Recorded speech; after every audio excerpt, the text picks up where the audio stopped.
तो आज हम पढ़ेंगे मिक्चुरेशन, ठीक है।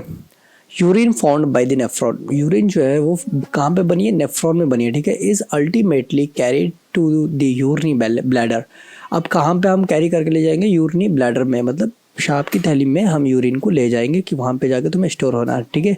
वेयर इट इज़ स्टोर, जहाँ पे वो स्टोर होगी, till a voluntary signal is given by the central nervous system. क्या बोल रहा है यहाँ पे कि जब तक हम वॉलेंट्री सिग्नल नहीं देंगे तब तक वो स्टोर रहेगी, ठीक है। यहाँ पे बोल रहा है central nervous system CNS, this signal is initiated by the stretching of the urinary bladder. Stretching का मतलब होता है जब भी उसके अंदर खिंचावपन पैदा होगा ना तुम्हारे ब्लैडर के अंदर, तब हमारे को फील होगा, ठीक है। As it gets filled with urine, और जो तुम्हारा यूरिनी ब्लैडर है वो भर जाएगा यूरिन से। इन रिस्पॉन्स, उसके रिस्पॉन्स में हम क्या बोलेंगे, the stretchers receptors on the wall of the bladder, मतलब जो ब्लैडर की वॉल है उधर क्या होते हैं, एक रिसेप्टर लगे होते हैं जिनको हम बोलते हैं स्ट्रेचर रिसेप्टर, ठीक है। Of the bladder send signal, वो सिग्नल भेजते हैं to the CNS, central nervous system को। The CNS passes on motor messages, अब CNS क्या करेगा, मोटर के द्वारा मैसेजेस को भेजेगा to initiate the contraction of smooth muscles, की कॉन्ट्रैक्ट करें कौन सी muscles, smooth muscles of the bladder, bladder की, and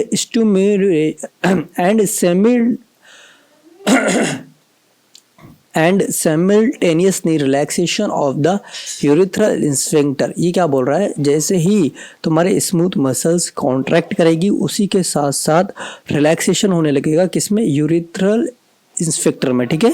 causing the release of urine, उससे क्या होगा, यूरिन जो है ना वो बाहर की तरफ आना स्टार्ट हो जाएगी।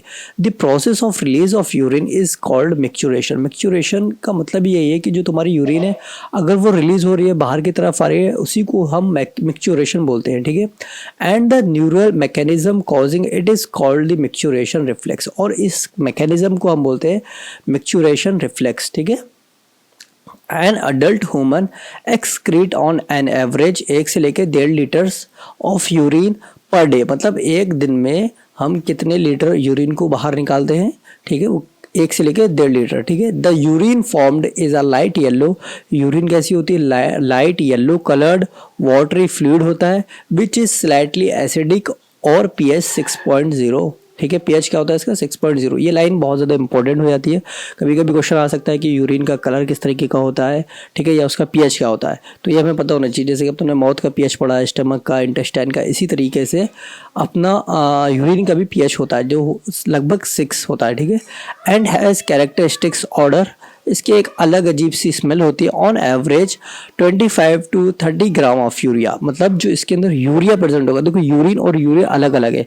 यूरिया जो है यूरिन के अंदर प्रेजेंट होता है, वो कितना होता है, 25 से 30 ग्राम। जैसे कि अपना बोलते हैं ब्लड, तो ब्लड के अंदर हीमोग्लोबिन कितना प्रेजेंट है, तो उसी की तरह से जैसे हीमोग्लोबिन होता है ना 12 से 15 या 15-16 ग्राम होता है अप्रोक्सीमेटली, तो वही चीज़ है कि यूरिन के अंदर कितना यूरिया है, तो वो 25 से 30 ग्राम यूरिया है।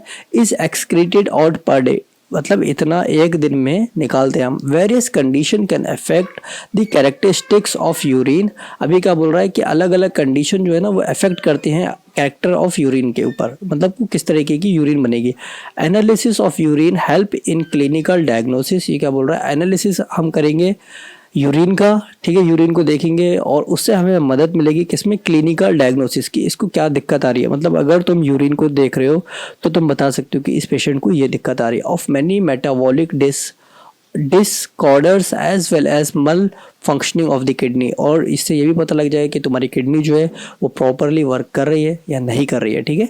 For example presence of glucose, अगर मान लो ग्लूकोज प्रेजेंट है, ठीक है, किसके अंदर, यूरिन के अंदर, तो हम बोलेंगे ग्लाइकोसूरिया, ठीक है। यूरिन प्रेजेंट हो, यूरिन के अंदर ग्लूकोज प्रेजेंट होगा तो हम बोलेंगे ग्लाइकोसूरिया। एंड कीटोन्स बॉडीज, अगर कीटोन बॉडीज प्रेजेंट है तुम्हारे यूरिन के अंदर तो हम बोलेंगे कीटोन यूरिया, ओके। देख लो, ग्लूकोज अगर प्रेजेंट होगा तो ग्लाइकोसूरिया, और अगर कीटोन बॉडीज प्रेजेंट है तुम्हारे यूरिन के अंदर तो हम बोलेंगे कीटो यूरिया, ठीक है, कीटोन यूरिया इन यूरिन और इंडिकेटिव ऑफ डायबिटीज मिलाइटिस, इससे ये इंडिकेट क्या करती है, डायबिटीज मिलाइटिस को इंडिकेट्स करती है। Role of other organ in excretion, अब यहाँ पे क्या बोल रहा है कि जो और भी ऑर्गन्स हैं वो एक्सक्रीशन में किस तरीके से वर्क करते हैं। ठीक है। Other than the kidney, lungs, liver and skin also help in the elimination of excretory waste. Excretory waste में कौन कौन सी चीज़ें काम आती है, जैसे कि किडनी आ गई, लंग्स हो गया हमारे पास, लिवर हो गया एंड स्किन। ये जो चीज़ उन्होंने बताई हैं ये सारी की सारी चीज़ें एलिमिनेट करती हैं और एक्सक्रीटरी वेस्ट को बाहर निकालती हैं। ठीक है। Our lungs remove large amount of CO2। अपने जो लंग्स है ना वो रिमूव करते हैं लार्ज अमाउंट ऑफ CO2। ठीक है, बहुत ज़्यादा मात्रा में कार्बन डाइऑक्साइड को बाहर निकालते हैं। अप्रॉक्सीमेटली 200 ml पर मिनट, मतलब 1 मिनट के अंदर तुम 200 ml कार्बन डाइऑक्साइड को बाहर निकालते हो लंग्स के द्वारा। ठीक है। And also significant quantities of water every day, और कुछ मात्रा में, ठीक है, हम पानी को भी क्या करते हैं, रिमूव करते हैं। Liver the largest gland, liver जो है वो कैसी ग्लैंड है, एक लार्जेस्ट ग्लैंड है, सबसे बड़ी ग्लैंड है इन आवर बॉडी, हमारी बॉडी के अंदर। सीक्रेट्स बाइल, जो क्या करती है, सीक्रेट करती है बाइल को, कंटेनिंग सब्सटेंस लाइक बिलीरुबिन और biliverdin, cholesterol, degraded steroid hormones, vitamins and drugs. देखो यहाँ पे क्या बोल रहा है कि जो हमारा लिवर है, लिवर क्या सीक्रेट करता है, बाइल को सीक्रेट करता है। और बाइल किस चीज़ से मिलके बना है, तो उसके अंदर हमारे पास bilirubin, biliverdin, cholesterol, degraded steroid hormones, vitamins and drugs उसके अंदर पाई जाती हैं। इन सब्सटेंस उसके अंदर होते हैं, कंटेनिंग होता है। ठीक है। Most of the substance ultimately pass out along with digestive waste. ये सारे के सारे जो है ना पास कर देते हैं किसके द्वारा, हम डाइजेस्टिव वेस्ट के द्वारा। This sweet and sebaceous gland, sweets glands होती है ना, या हम बोल सकते हैं sebaceous gland in the skin, skin में होती हैं। Can eliminate certain substance, eliminate को करती हैं सर्टन सब्सटेंस को थ्रू देयर सेक्रीशन, किसके द्वारा, सेक्रीशन करती, मतलब ये बोल रहा है कि स्किन के द्वारा हम स्वेट ग्लैंड्स के द्वारा क्या करते हैं, पसीने को बाहर सीक्रेट करते हैं। Sweat produce by the sweat gland is watery, ये क्या बोल रहा है, स्वेट जो है ना वो प्रोड्यूस होता है, निकलता है स्वेट ग्लैंड से, पसीने वाली ग्लैंड से। इज अ वाटरी फ्लूइड, कैसा होता है वो, एक पानी की तरह दिखने वाला फ्लूइड होता है। कंटेनिंग NaCl, उसके अंदर NaCl प्रेजेंट होता है। स्मॉल अमाउंट ऑफ यूरिया और लैक्टिक एसिड। ये लाइन बहुत ज़्यादा इंपॉर्टेंट है कि जो हमारी स्वीट्स ग्लैंड हैं वो क्या क्या रिलीज़ करती हैं। तो भाई देख लो, NaCl स्मॉल अमाउंट में यूरिया भी निकाल देती हैं और लैक्टिक एसिड को भी वो बाहर निकालती हैं, etcetera. Through the primary function of sweat is to facilitate a cooling. देखो पहला जो काम बता रहा है वो है कूलिंग, ठंडा करना, cooling effect on the body surface. देखो जब भी तुम्हारे को गर्मी लगेगी तो पसीना आएगा, और उस पसीने का काम ये है कि वो तुम्हारी बॉडी को ठंडा रखेगा। ठीक है। It also help in the removal of some of the waste मेंटोनॉइड अबव। देखो यहाँ पे बोल रहा है कि ये जो भी है ना, ये हेल्प कर रहा है जो वेस्ट चीज़ है उनको बाहर निकालने में। अब यहाँ पे उन्होंने नाम बता दी, sebaceous glands eliminate certain substances like sterols, hydrocarbons and wax through sebum. ये बोल रहा है कि सेबेशियस ग्लैंड जो है वो एलिमिनेट करती है, मारती है स्ट्रोल्स को, हाइड्रोकार्बन्स को और वैक्सेस थ्रू सेबियम। ठीक है, सेबियम ग्लैंड के द्वारा बाहर निकालती है। This secretion provide a protective oily covering. ये जो मतलब सिक्रीशन हो रहा है, ये चीज़ बाहर जो निकल रही है, ये क्या करेगी, प्रोटेक्टिव ऑयली कवरिंग बना देगी फॉर द स्किन। स्किन के ऊपर एक चिकनी स्किन लगने लगेगी, तुम्हारे को ऐसा लगेगा थोड़ा चिकनापन आ रहा है। Do you know that small amount of nitrogenous waste could be eliminated through saliva. ये बोल रहा है कि स्मॉल अमाउंट में, छोटे अमाउंट में नाइट्रोजनस वेस्ट को हम एलिमिनेट कर देते हैं, किसके द्वारा, सलाइवा के द्वारा। ओके, आगे देख लेते हैं। आगे है हमारे पास disorders of the excretory system. Malfunctioning of kidney can lead the accumulation of urea in blood. क्या बोल रहा है कि मल फंक्शनिंग का मतलब होता है जिस तरीके से किडनी को काम करना चाहिए था उस तरीके से किडनी काम नहीं कर रही है, और क्या हो रहा है, accumulation of urea in the blood. Blood के अंदर यूरिया जो है ना वो एक्यूमुलेट हो जा रहा है, इकट्ठा हो जा रहा है। ठीक है। A conditional called uremia. ऐसी कंडीशंस को हम बोलेंगे यूरेमिया। मतलब तुम्हारे ब्लड के अंदर यूरिया अगर ज़्यादा मात्रा में बढ़ रहा है तो उस कंडीशन को हम बोल देते हैं uremia, which is highly harmful, जो कि बहुत ज़्यादा हार्मफुल हो जाता है, and may lead to the kidney failure. और इससे हमारी किडनी भी फेल हो सकती है। समझ रहे हो, तुम्हारे ब्लड के अंदर बहुत ज़्यादा यूरिया पहुँच गया, ठीक है, बहुत ज़्यादा यूरिया है, उसके द्वारा क्या होगा, किडनी तुम्हारी फेल हो सकती है। In such patient urea can be removed by a process called haemodialysis. ये क्या बोल रहा है कि कुछ पेशेंट ऐसे होते हैं जिनके अंदर हम क्या करते हैं, यूरिया को बाहर निकाल देते हैं, रिमूव करते हैं। किसके द्वारा, किस प्रोसेस के द्वारा, हेमोडायलिसिस के द्वारा। During the process of hemodialysis the blood drain, उसमें हम क्या करेंगे, जब भी हेमोडायलिसिस करेंगे तो ब्लड को हम ब्लड को खींच लेंगे फ्रॉम कन्वेयंट आर्टरी। कौन सी आर्टरी से, कन्वेयंट आर्टरी से। Is pumped into the dialysing unit called artificial kidney.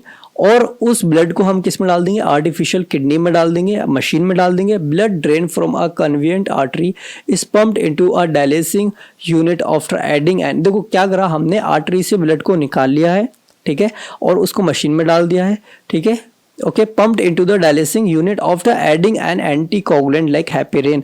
और इसके अंदर हम एक एंटीकोगुलेंट को ऐड कर देंगे, जिसकी वजह से तुम्हारा जो ब्लड है वो जमेगा नहीं, मतलब उसके अंदर थक्का नहीं जमेगा, क्लॉट नहीं बनेगा, इसीलिए हम उसके अंदर हेपेरिन को ऐड कर देंगे। अगर मान लो हम हेपेरिन ऐड ना करें और हम ब्लड को सिंपल मशीन में ले आएंगे, तब दिक्कत हो जाएगी ना, फिर ब्लड क्लॉट कर जाएगा, दोबारा हम ब्लड नहीं डाल सकते वो वाला उसको। तो वहाँ पे हम क्या करते हैं, एंटी कोगुलेंट का यूज करते हैं, जो कि होता है हेपेरिन, ठीक है, जिससे हमारा ब्लड जो है वो कोगुलेट नहीं करता है। The unit contain a coiled cellophane tube, कैसी ट्यूब होती है, cellophane tube, cellophane tube, okay, cellophane tube surrounded by a fluid, dialysing fluid having the same composition as that of plasma। से सारा का सारा ये बोल रहा है कि कंपोजिशन उसके अंदर सारा का सारा सेम होता है एक्सेप्ट द नाइट्रोजनस वेस्ट, लेकिन नाइट्रोजनस वेस्ट बिल्कुल अलग होता है।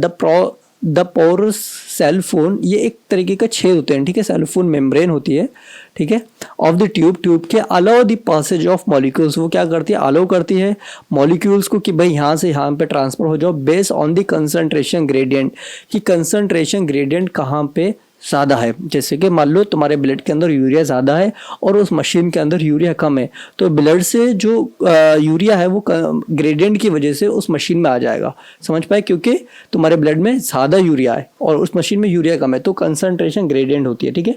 As nitrogenous waste are absent in the dialysing fluid, ये समझ लो नाइट्रोजनस वेस्ट जो है वो बिल्कुल प्रेजेंट नहीं होता है तुम्हारी डायलिसिंग मशीन के अंदर, ठीक है, डायलिसिंग मशीन के अंदर या डायलिसिंग फ्लूइड के अंदर।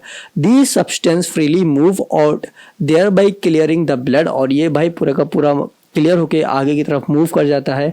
The clear blood is pumped back to the body through a vein, और हम क्या करते हैं, वेन के द्वारा हम ब्लड को दोबारा से बॉडी में पहुंचा देते हैं आफ्टर एडिंग एंटी हेपेरिन, ठीक है। और ऐसा नहीं कि हम अभी भी हेपेरिन ही डाल के पहुंचा दिया उसको, तो भाई अगर हम हेपेरिन ही डाल देंगे तो फिर उसका ब्लड कभी क्लॉट ही नहीं करेगा, दिक्कत हो जाएगी, इसलिए हम एंटी हेपेरिन डाल देंगे, जैसा था वैसा ही कर देंगे, ठीक है, और वेन के द्वारा हम उसे बॉडी में डाल देंगे। To it this method is born for thousand of uremic patient all over the world, हजारों लोगों का इलाज किया गया है ऐसा जिसके अंदर यूरिया ज़्यादा बढ़ गई है ब्लड के अंदर और किडनी काम करना छोड़ रही है, ठीक है, हजारों पेशेंट को ऐसा किया गया इस मशीन के द्वारा। Kidney transplantation is the ultimate method, अब ये क्या बोल रहा है कि किडनी का हम ट्रांसप्लांटेशन कर रहे हैं, मतलब एक इंसान के पास किडनी नहीं है, ठीक है, ये उसकी किडनी खराब हो रही है, तो हम एक दूसरे इंसान की किडनी ट्रांसप्लांट कर दे रहे हैं, डाल दे रहे हैं उसके अंदर, ठीक है। In the correction of acute renal failure, या हम बोल सकते हैं कि उसके रेनल जो है ना वो फेलुअर हो रही है, किडनी फेल हो रही है। A functioning kidney is used in transplantation from a donor, ठीक है, प्रीफरेबली अ क्लोज रिलेटिव, क्या बोल रहा है कि हम ज़्यादा प्रीफर ये करेंगे कि उनके रिश्तेदार हों, जैसे कि मान लो बाप बेटा है, तो पहले अगर बाप की किडनी फेल हो रही है तो हम बेटे की लेने की सोचेंगे कि बेटे की किडनी मिल जाए, तब वो ज़्यादा बेहतर रहेगी। फिर उसके बाद और रिलेटिव्स को देखेंगे कि उनके भाई कौन थे और उनके बहन कौन थे, उसके देखेंगे, ये नहीं कि किसी की भी तुमने किडनी उठा के डाल दी, ऐसा नहीं होता है, ठीक है। To minimize its chance of rejection, जिससे क्या होगा, बहुत कम चांसेस होंगे कि उसकी बॉडी रिजेक्शन करे। जैसे कि मान लो तुम्हारे डैड की किडनी खराब है, ठीक है, और तुमने वहाँ पे किडनी किसी और की डाल दी, तो वहाँ पे वो तुम्हारी बॉडी जो है वो रिजेक्शन स्टार्ट कर देगी, वो बोलेगी ये किडनी है ही नहीं मेरे उसमें क्यों डाल रहे हो। तो इसलिए हम सबसे ज़्यादा प्रेफर करते हैं जो उनके करीबी रिश्तेदार होते हैं, ठीक है। By the immune system of the host, ठीक है, इम्यून सिस्टम उसका जो है वो रिजेक्ट कर देगा किडनी को और किडनी डैमेज होने लगेगी, खराब हो जाएगी, ठीक है। Modern clinical procedures have increase the success rate of such a complicated technique, इसमें बहुत ज़्यादा क्लिनिक में ये इंक्रीज हो गया है, सक्सेस रेट बहुत मतलब दिखा है कि हाँ कामयाबी हासिल हुई है इनको ट्रांसप्लांटेशन कराने में, ठीक है। रेनल कैलकुलाई की बात करें तो कैलकुलाई का मतलब होता है स्टोन और इनसॉल्युबल मास, ठीक है। या तो हम बोल सकते हैं स्टोन भी इनसॉल्युबल ही होता है, उसको हम नहीं घोल सकते, और या ऐसा मास जो घुल नहीं सकता, ठीक है। Of crystallised salt oxalate etcetera, ठीक है। ऑक्सलेट का बना हुआ होता है, found with in the kidney, जो किडनी के अंदर बन जाता है, ठीक है। जिससे क्या होगा, तुम्हारे किडनी में स्टोन बन जाएगी और दिक्कत आना स्टार्ट हो जाएगी, ठीक है। आगे देख लो, ग्लोमेरुलर नेफ्राइटिस। यहाँ पे क्या बोल रहा है, जब भी तुम्हारे को नेफ्राइटिस वर्ड समझ में आए या सुनने में आए तो तुम समझ जाना कि इन्फ्लामेशन की बात हो रही है। तो यहाँ पे क्या हो जाएगा, ग्लोमेरुलर का जो है ना इन्फ्लामेशन हो जाएगा। तो यहाँ पे लिखा भी है inflammation of glomeruli of kidney, ठीक है। किडनी के अंदर जो ग्लोमेरुलाई है उसका सूज जाना ही ग्लोमेरुलर नेफ्राइटिस कहलाता है। ओके, सो फाइनली अपना ये वाला जो चैप्टर है ये पूरा का पूरा कंप्लीट हो चुका है, किडनी वाला। ओके, सो आई होप तुम्हारे को कुछ समझ में आया होगा, और अगर तुम अभी तक मेरी वीडियो देख रहे हो तो लाइक और सब्सक्राइब करो, और ये जो समरी है ना ये तुम पढ़ना खुद से, ठीक है। मिलते हैं अपने एक और नेक्स्ट वीडियो के अंदर।